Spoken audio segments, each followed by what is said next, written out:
Tonight, Mark Carney takes his first trip abroad as Prime Minister as his cabinet works to cut Canada's reliance on the U.S. We have to strengthen the Canadian economy like never before. The attempts to shore up support in Europe as opposition leaders in Ottawa dial in ahead of an imminent election. He will make lots of profits for billionaires. Plus, Donald Trump's team signals his tariffs aren't going anywhere. We don't like the status quo. We are going to set a new status quo. How this trade war could soon expand. Investigating the risks of a hair loss prevention drug. I'd say, what do you mean you don't feel loved? The potential side effects even after stopping treatment. From CBC News, this is The National with Ian Hennemanzing. Just 2 days after being sworn in, Prime Minister Mark Carney is embarking on a European trip tonight, aiming to strengthen ties with France and the United Kingdom. The three-day tour comes amid a trade war with the U.S., and one of the goals is to build new trade relationships. It also comes as Canada's sovereignty is being threatened and with a federal election call looming. The new Prime Minister has an ambitious agenda, trying to diversify Canada's trade partners and shore up the economy. And as JP Tasker shows us, a Carney chat with Donald Trump doesn't appear to be a priority. Canada's new Prime Minister taking part in a centuries-old tradition, the St. Patrick's Day Parade in Montreal, as he grapples with a national crisis. Telling Radio-Canada it's an important moment for the country. To be honest with you, Canada only works as a state. Donald Trump is threatening to torpedo Canada's economy with more tariffs. We can't control President Trump's behavior. We can control our behavior. Canada's ambassador to the U.S. says Carney has a plan to save the country from economic ruin and annexation. But she says a Carney-Trump call to discuss those tensions won't happen right away. Of course, he should talk to the president, and I hope that they do talk. Does it have to be, in the next 12 or 24 hours? No, it doesn't have to be. Instead, Carney is headed to the UK and France this week to meet with what he calls reliable trade partners. We're in a wartime footing right now. At home, the new industry minister is promising to reduce Canada's dependence on the Americans. We have to strengthen the Canadian economy like never before. This is all happening as federal parties get ready for an expected election campaign. Some polls show Liberal support is surging. The Conservatives are pushing for the resumption of Parliament. These doors have been padlocked by the Carney-Trudeau Liberals, trying to avoid the accountability and the scrutiny that comes with a sitting parliament. According to CBC poll tracker projections, the NDP is losing ground. The party would win just 13 seats if an election were held now. Party leader Jagmeet Singh taking aim at Carney. The choice is you have Mark Carney, who has shown you through his track record that he will make lots of profits for billionaires, but will throw workers to the side. The opposition parties are trying to stop Carney's momentum. While he has already put his assets in a blind trust to comply with the ethics code, the Conservatives are demanding the Prime Minister release more details about his finances. The NDP, meanwhile, are trying to hold on to progressive voters. They say Carney's calls for more fiscal prudence could lead to government cuts. And what's the latest you're hearing on the timing of an election call? Yeah, the Prime Minister is expected to call an election sometime in the next week, so Canadians could head to the polls in late April or early May. Ian? JP Tasker in Ottawa. As we mentioned, Mark Carney is heading to Europe for his first overseas trip as Prime Minister. Chief political correspondent Rosemary Barton is traveling as part of the press pool, and we spoke to her just before takeoff about the significance of Carney taking this trip at this time. Hi, Ian. As you said, this is the Prime Minister's first official trip overseas, and he's chosen two countries that for very symbolic reasons, both the United Kingdom and France.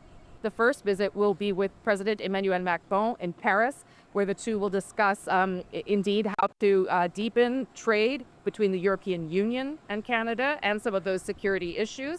Then it's on to London, where Prime Minister Carney will meet with Prime Minister Keir Starmer to discuss whether they can do more between the United Kingdom and Canada. Carney will also have an audience with King Charles. This comes just weeks after Justin Trudeau had one of his own. The trip will end with the Prime Minister visiting Iqaluit Nunavut as a final sort of symbolic move to show that Canada must defend its north in order to keep its territorial integrity. And that will be sort of his first trip. All this, of course, in the wake of these threats from Donald Trump. The Prime Minister was asked on Friday whether this is to seek people's support. He said that's not what the trip is about. But if people have nice things to say about Canada, he'll take it. But Canada can defend itself. Yeah. And Rosie, as we said, an election call is expected soon. How does this trip factor into that? Yeah, listen, the timing of this is extraordinary, just days after being sworn in as Prime Minister and forming a cabinet and now taking this trip. But the timing is important for political reasons here. First, it sends a message to Donald Trump about what Canada, or who Canada considers to be its closest allies at this challenging time. And second, it sends a message to Canadians about who is the best position to take on Donald Trump.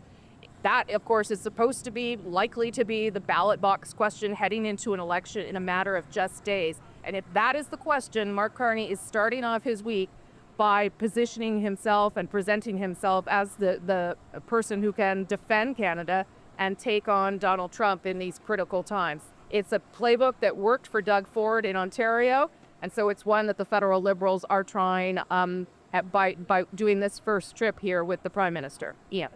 Thanks, Rosie. A clarification on a story we brought you on Friday. We reported Carney had signed an order in council to end the consumer fuel charge, commonly known as the carbon tax. In fact, orders in council are signed by the Governor General. What Carney signed was a prime ministerial directive which advises the Governor General.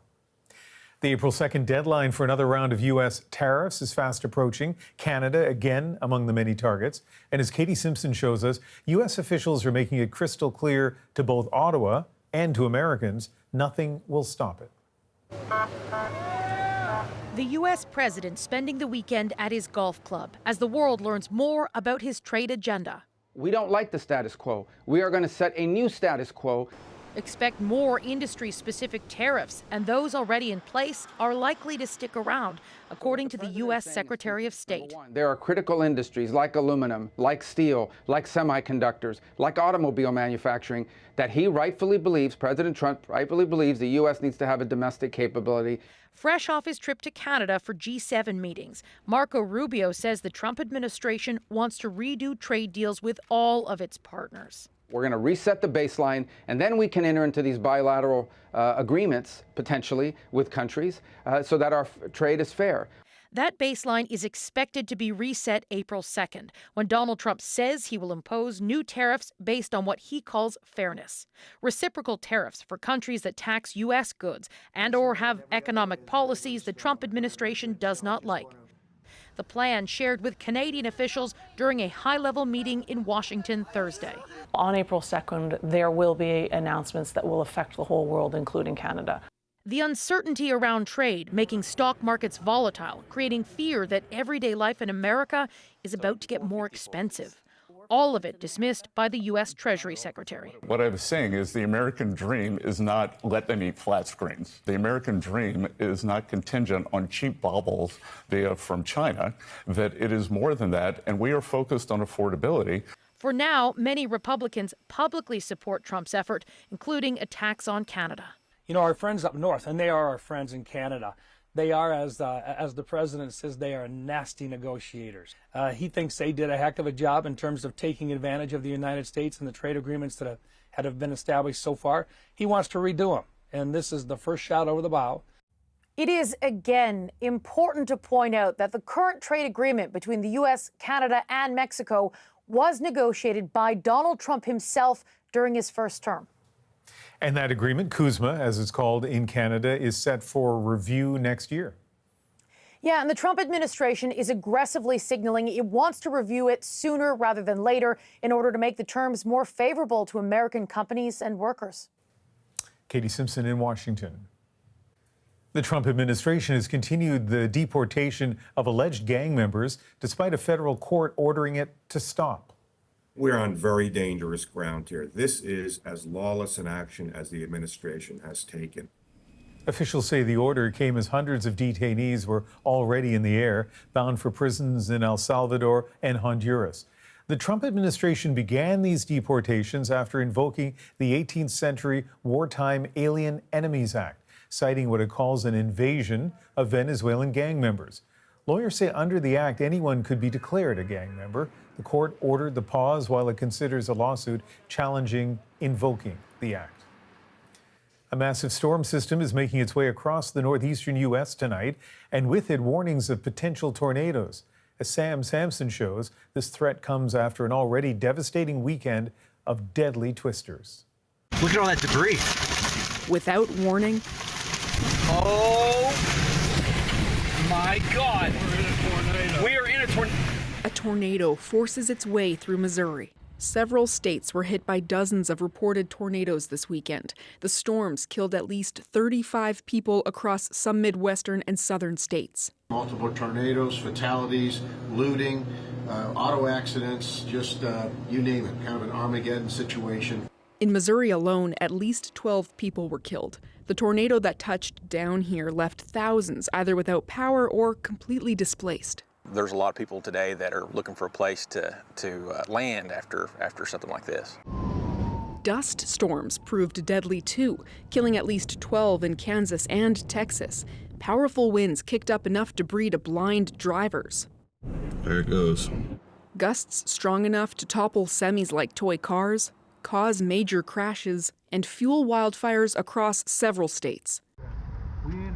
Oh, man. In Mississippi, as some families watched tornadoes roll by, others were caught in the storm. This camper rolled until it hit a tree. The family still inside.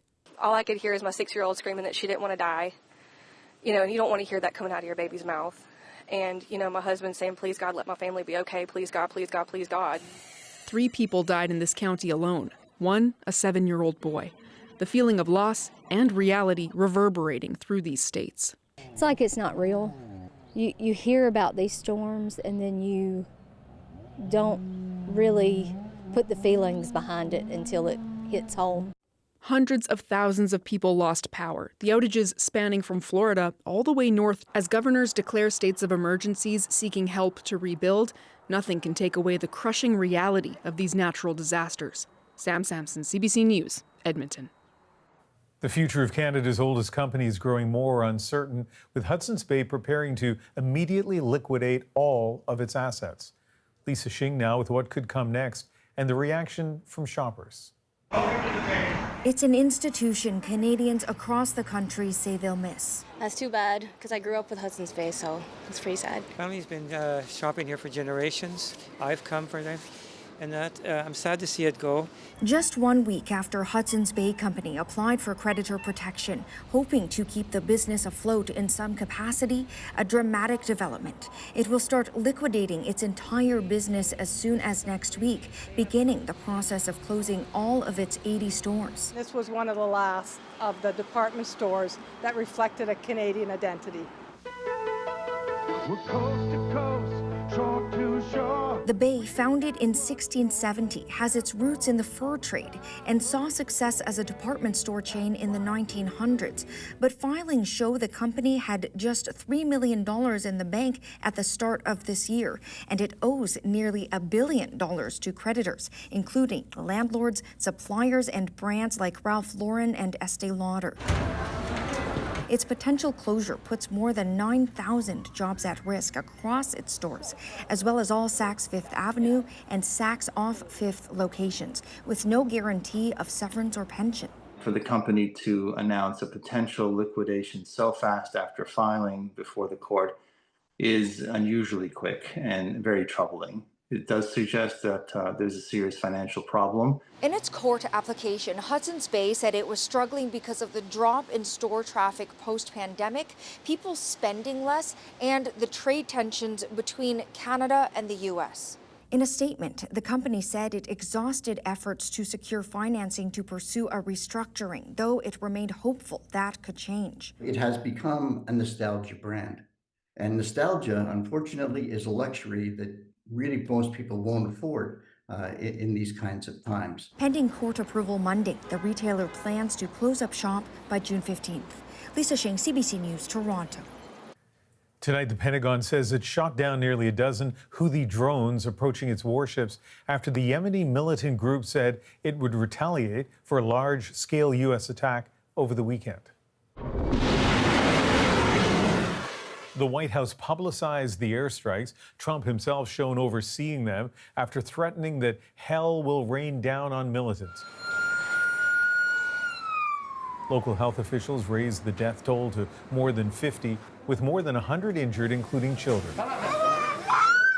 This was an overwhelming response that actually targeted multiple Houthi leaders and took them out. The stated goal is to stop Houthi attacks on global shipping, which began after the October 7th attacks by Hamas. In what they call retaliation for Israel's war in Gaza, the Houthis have launched more than 130 attacks on commercial and military ships, the vast majority in the Red Sea. Prior to the Houthi onslaught targeting cargo vessels, the Red Sea comprised of about 15% of global seaborne trade, which has been very much impacted. The Trump administration points the finger squarely at Iran. They provided them guidance. They provided them weaponry. But that support has created a powerful regional ally for Tehran that shows no sign of backing down. Now to another conflict fought on a different kind of battlefield. It involves Canadian forces working in Latvia to protect the digital front line. Murray Brewster gives us this inside look at the fight against Russian cyberattacks. War games in Latvia. Canadians and other NATO nations rehearsing to defend this Baltic country from a hypothetical Russian invasion. We were about 6 kilometers that way. My whole squadron was up all night scanning our thermals, waiting for the enemy to come. In this exercise, the Swedes, NATO's newest members, are playing the role of the Russians. There is, however, no role-playing at this headquarters. Behind these walls, the conflict between Russia and NATO is already playing out, in real time, online. Latvia has been the target of Russian cyber operations since their very beginning. CBC News was given exclusive access to the joint center where Latvian and Canadian cyber warriors conduct operations, repelling Russian attacks on critical infrastructure, such as the power grid, the banking system, and border controls, and sometimes turning the tables, rooting out intruders before they strike. We've had some experience engaging in what you might call a cyber dogfight, if you will, where they know that we are after them, and we know that they're on the system, and each counterpart tries to kind of kick the cyber operators from the environment. Every operation we conduct here in Latvia is defensive in nature. We are securing their networks and assuring their systems. Canada has had a small team embedded since last summer, the cyber cavalry for the Latvians. They are capable of performing this work, but there are not enough cybersecurity professionals in Latvia. And then we both learn from each other. The other benefit to being at the front lines of this particular cyber war, Canadians are gaining first-hand threat intelligence, a glimpse at Russian tactics that will protect critical infrastructure, not only in Latvia, but back home. Murray Brewster, CBC News, Riga, Latvia. The Vatican has released the first photo of Pope Francis since he was admitted to hospital more than a month ago. It shows the 88-year-old sitting in a wheelchair in the hospital chapel, where the Vatican says he celebrated Mass today. Francis was admitted on February the 14th with double pneumonia. People have been gathering outside ever since, and today a group of children offered their drawings, well wishes, and prayers. Canadian seafood companies are preparing for tariffs from the U.S. and China. This is the rush to the market this week. Can the fishing industry stay afloat amid trade disputes with its two biggest markets? Plus, a new crew arrives at the International Space Station. That was one of the coolest things I've ever done, and I can't wait to get to work up here. Why their presence is a great relief to a pair of stranded astronauts. And a Canadian superhero takes a stand during a surge of patriotism. It may come to blows eventually, but only if we're pushed way too far. We're back in 2.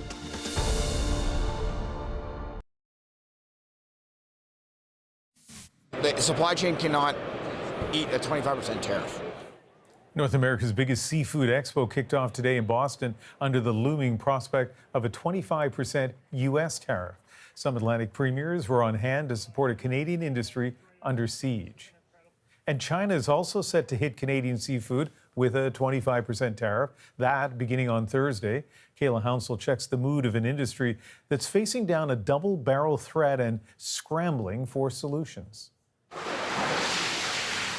This crew is racing time to get lobster from sea to sky on a flight to China before the industry is facing tariffs on top of tariffs.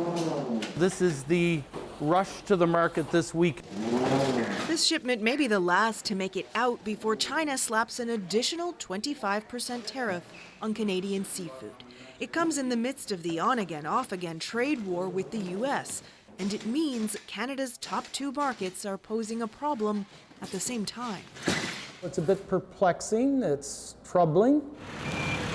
The Chinese tariffs on seafood set to take effect March 20th are retaliation for Ottawa's levies last fall on Chinese electric vehicles and metals. Will they accept a price increase? It's a very price-sensitive market at the best of times. We work hard to diversify, but it's difficult when demand is so strong in two countries. The new Chinese tariffs are not just on lobster, but on a long list of Canadian seafood, including crab, shrimp, and halibut.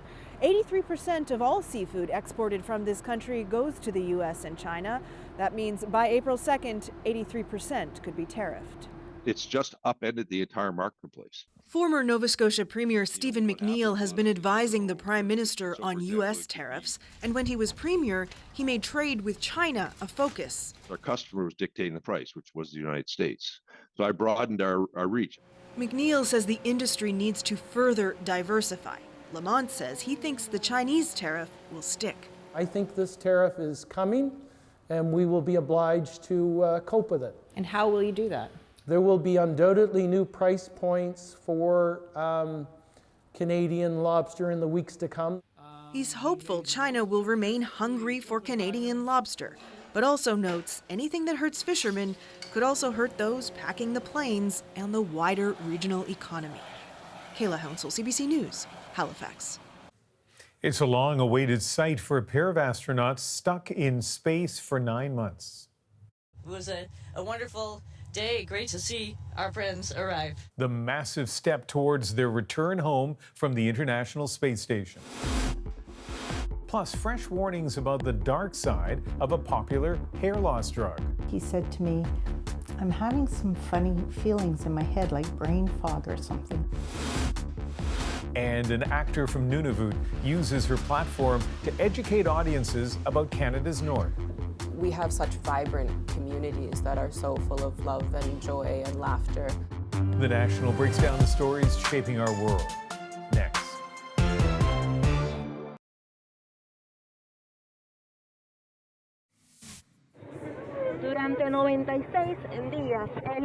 This Peruvian fisherman reunited with family after 95 days lost in the Pacific Ocean. The 65-year-old left the country's south coast December 7th with 2 weeks of supplies. But 10 days into his trip, he says storms threw him off course.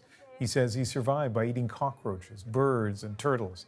A ship from Ecuador rescued him more than 1,000 kilometers off the coast of Peru. After 9 months stuck in the International Space Station, 2 astronauts are finally preparing to return home. Quibino Duro now on the crew swap that paves the way for their journey back to Earth. Onishi, the first Crew 10 astronaut through the hatch. A journey more than 28 hours for this moment, months in the making, on the International Space Station. You can hardly even put it into words. The ride up on the Falcon 9, orbiting the Earth for the last couple of days, it's been absolutely incredible. The arrival of SpaceX's Falcon 9 marks the start of a new mission for 4 astronauts on the ISS, while providing a path home for 2 NASA astronauts who have been on a very extended stay. It was a wonderful day. Great to see our friends arrive. Let's get going. Sonny Williams and Butch Wilmore left Earth in June of 2024. Their mission on the space station only meant to last 8 days, but their spacecraft was deemed unsafe, leading to a difficult decision. We found some things that we just could not get comfortable with, putting us back in the Starliner when we had other options. 9 months later, that other option now clear, setting the stage for their return. But their time was well spent. Conducting scientific research and routine maintenance, now they are passing on that knowledge to the new crew. 4 astronauts from 3 countries who are expected to spend 6 months on the ISS. We are so excited to now be officially part of the Expedition 72. As a rookie, that was one of the coolest things I've ever done, and I can't wait to get to work up here. So I'm going to lead you down through the PMA. Providing there are no setbacks, Williams and Wilmore are expected to start their journey back to Earth on Wednesday, touching down in Florida, and setting up reunions that have been months in the making. Cubino Duro, CBC News, Montreal. Touchdown. Now let's dig deeper into the stories shaping our world. My life without any sort of plan. She's a rising TV star from Canada's north. How Anna Lambe conquered her shyness. Working with someone like Jodie Foster is one of those things where you never think it'll happen. But first, a young man's fear of hair loss led him to try a prescription drug. He said, you know, I'm going to work. I feel like a 90-year-old man. He was hardly the only patient who thought it made him sick. We don't have good data about persistent sexual side effects. Now she's telling her son's story as a dire warning to others.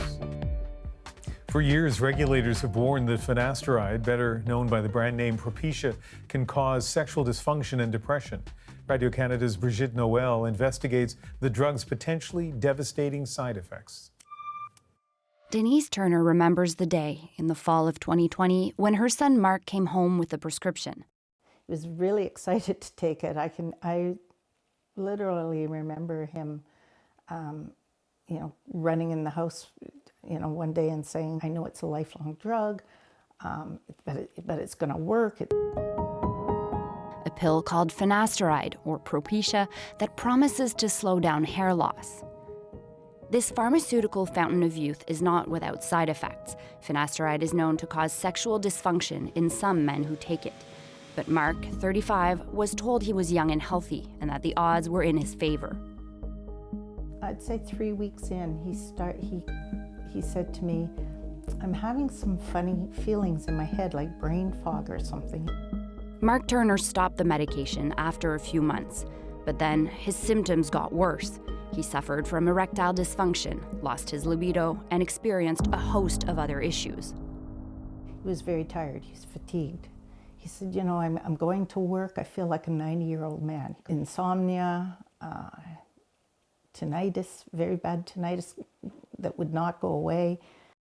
The worst of his symptoms was anhedonia, the inability to feel emotions. I used to fight with him. I'd say, "What do you mean you don't feel love, Mark?" He'd say, "I can't feel it, Mama, anymore. I just can't feel it." He said, "There's no comfort anywhere." But his doctor was very much saying, "There's no way, Mark. This drug would not do that. You're off the drug. There should be no problems." Doctor after doctor gave the Turners the same answer. There is nothing we can do. Online, however, Mark found thousands of men who shared his symptoms. These men say finasteride has caused them sexual, cognitive, and physical problems that have lasted for years, sometimes decades. A rare condition that is sometimes called post-finasteride syndrome. Over the course of a 6-month investigation, our reporters spoke to dozens of men who say they suffer from this condition and who claim doctors and the pharmaceutical company downplayed finasteride's risks. Some say the drug left them infertile, others are unable to work or be in normal relationships. What finasteride does is it blocks the conversion of several hormones and neurosteroids in the brain. That has implications for how nerves communicate to each other. And specifically, I hypothesize that it could impair libido, for example, and erectile function. Harvard professor Michael Irwig has published several studies on finasteride's potentially long-lasting side effects. Risks, he says, are not adequately communicated to the public. So the truth is that we really don't have good data about the incidence of the persistent sexual side effects. So the studies that were done for younger men with male pattern hair loss were very small studies. They didn't have a lot of people in them, and they were not long-term.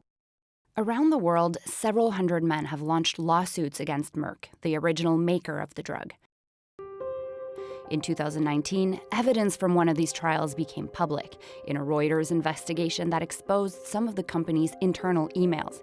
In these exchanges, Merck employees called the medication's safety data misleading. They also seemed to reveal that initial clinical trials did find that Propitia's side effects could last after patients quit the drug, but Merck is alleged to have hidden this information from the public. Nothing has been reported about these men who developed these persistent side effects. So we don't know if they ever recovered or not. Merck did not agree to an interview with the CBC, but has claimed these internal emails were taken out of context. The Propecia brand is now the property of a company called Organon, who told us they maintain the medication is safe. I miss my friends. I miss my job. I can't go on like this. The torture is unrelenting. I can't fall back asleep. My mind is racing. Nobody understands. I am alone. Mark Turner never recovered. In April 2022, a year and a half after his first dose of finasteride, he took his own life. Online, he left a diary of his struggles and a message of warning to other men. Mark really, really wanted to get this out there, make people aware. There needs to be more information. Delve into the patient's history a little more. And tell them exactly what the warnings are. The European Union's drug regulator is currently reviewing finasteride over its link to suicidal thoughts. The agency will decide if permission to market the drug should be maintained, suspended for further investigation, or completely withdrawn. A young Indigenous actor from Canada's North is in the spotlight with Hollywood's elite. Oh my God, I'm meeting Jodie Foster. How do I approach her? What do I say? What do I do? My interview with the CBC's North of North star, Anna Lambe. Next.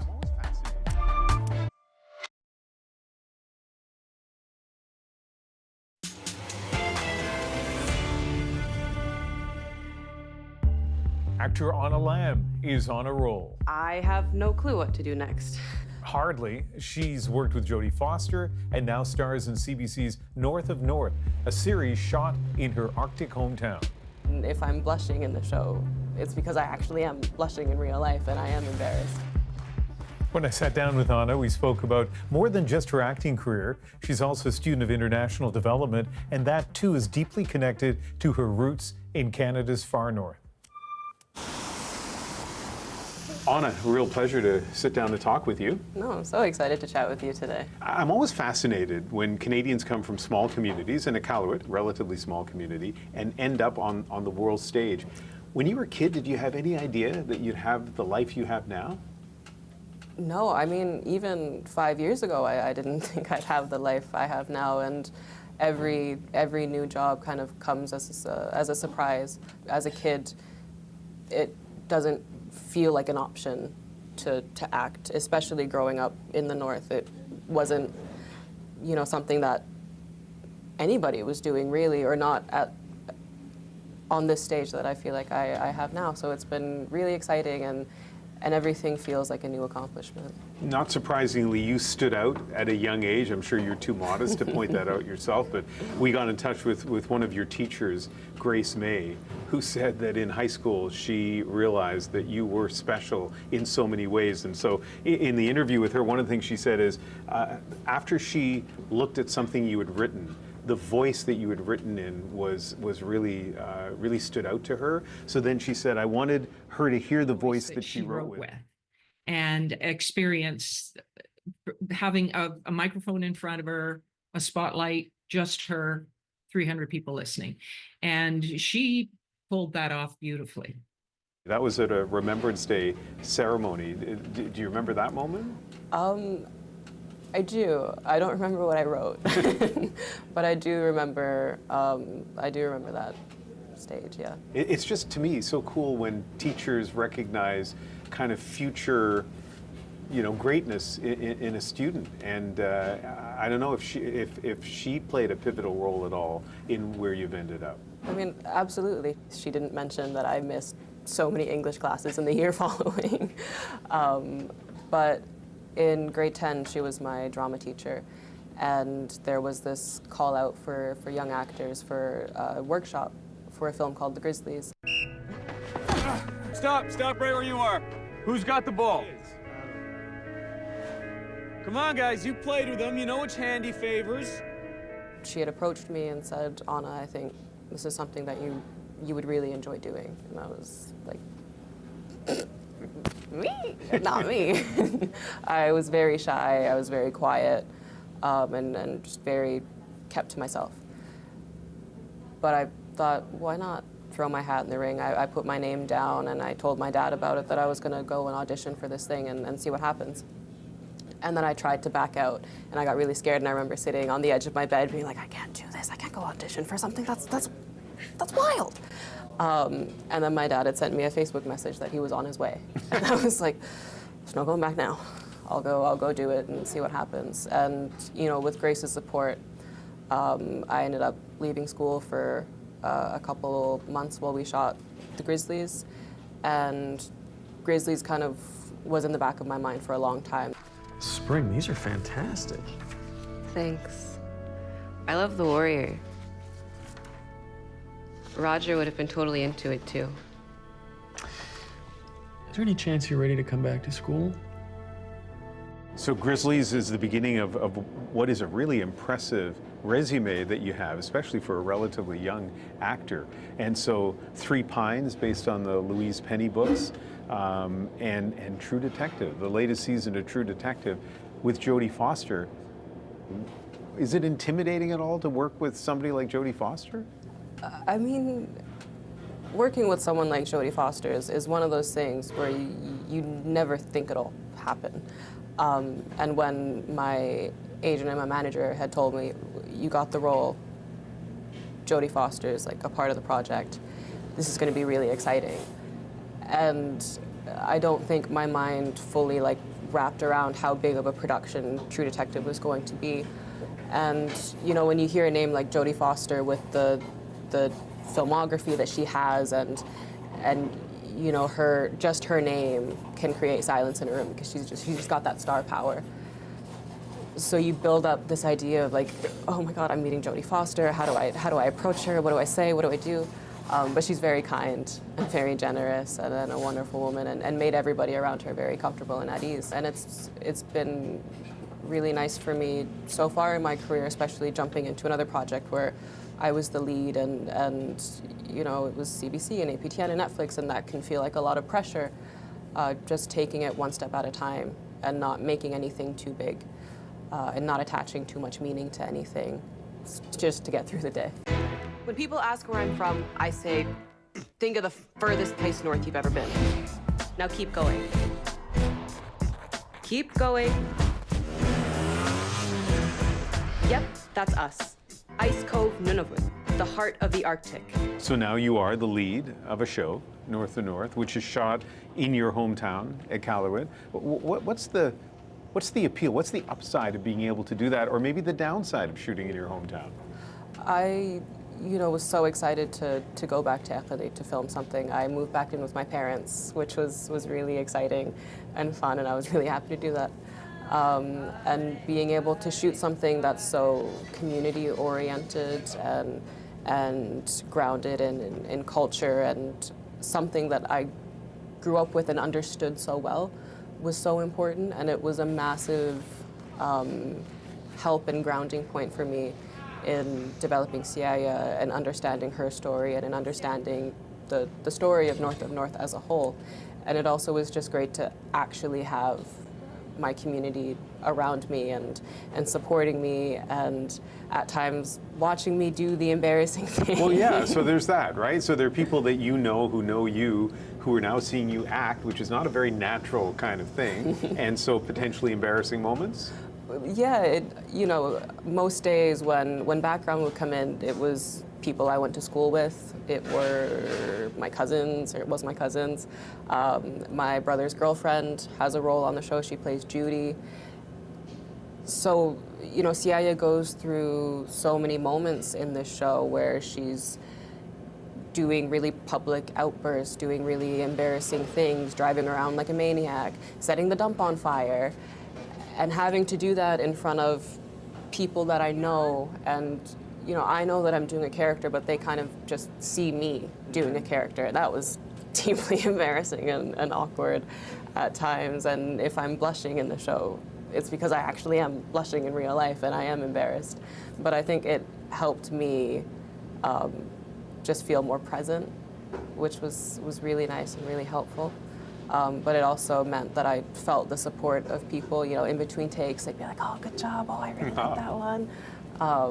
And it was just really validating. Hey, am I a loser? No. Why do you ask? I just blew up my life without any sort of plan. No job, no ride, no home. No clue. Lily. No, she's right. I have no clue what to do next.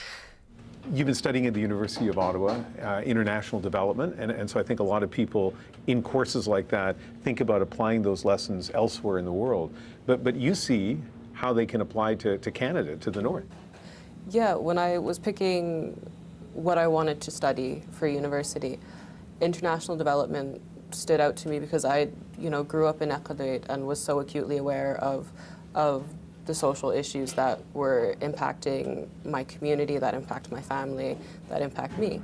And I wanted to understand how development is done in other places and what could be pulled from that to be applied to the north, because there is a similar remoteness, a similar lack of infrastructure, and a similar lack of support. So I wanted to go and learn about how to deal with things, most specifically like housing. The housing crisis in Nunavut, I think, is one of the biggest issues that we're facing in the territory today. Because how can you solve everything else when you don't have a safe home to live in, you don't have a place to go back to? How do we end these vicious cycles that cause trauma if we don't have safe homes?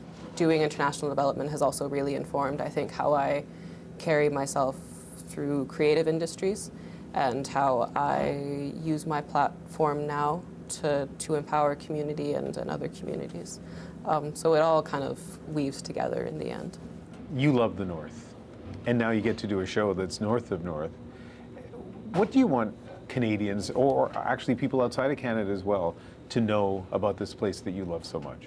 I think when people imagine, Nunavut, the Arctic, the north, they imagine something quite like desolate and dark and empty. But we have such vibrant communities that are so full of love and joy and laughter. And even though there is a long history of colonialism and trauma, and that does impact our communities deeply, that we manage and we get through it. So I really hope people can see the north as I understand it, as someone from the north, and get a more authentic idea of how we live. It's been a real pleasure talking to you. Thank you very much. Thank you so much. It's been a great conversation.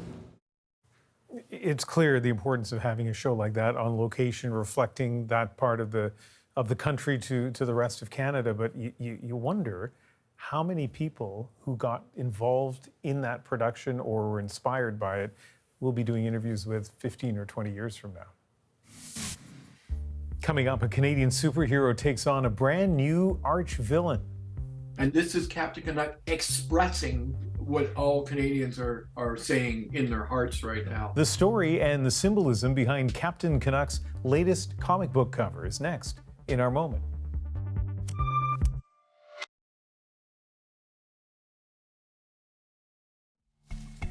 This is the latest cover of Captain Canuck, the Canadian superhero reprimanding Donald Trump, making it a hit at Comic-Con in Toronto this weekend. With Canada facing its biggest challenge in recent history, it seemed only right that the symbolic superhero step up for the country. So Captain Canuck makes our moment. He's waving the finger. He's not punching him. He's chastising, but he's not taking violent action against him. That's a Canadian approach. It may come to blows eventually, but only if we're pushed way too far. I think Trump is uniting us. He's uniting Canadians. Everybody's on pins and needles. I wonder what's going to happen next. What crazy thing is he going to do next? So I banged it out. I was at Toronto Comic-Con all day Friday and all day Saturday. On the cover, that word balloon is empty. And they decide what, it's like, nope, no way, never 51. Poutine, no Putin was another one that had us all laughing. This is also the 50th anniversary of Captain Canuck. I started it in Winnipeg in 1975. Canadians were ready at that time for their own superhero. He's a symbol. Captain Canuck kind of symbolizes Canada, doesn't he? And this is Captain Canuck expressing what all Canadians are saying in their hearts right now. Do you recognize the music? If so, that's because you're part of a group of people who watched the web series back in 2013, 2014. Our producer, Andrew, assures me that he has permission to use that, the proper music rights. And so a web series that was crowdfunded that kind of shows the popularity of the character. You can watch our program anywhere, anytime on the free CBC News app and subscribe to the National's YouTube channel. I'm Ian Hannah-Mansing in Vancouver. I hope you can join me tomorrow night on CBC News Network at 7 Eastern.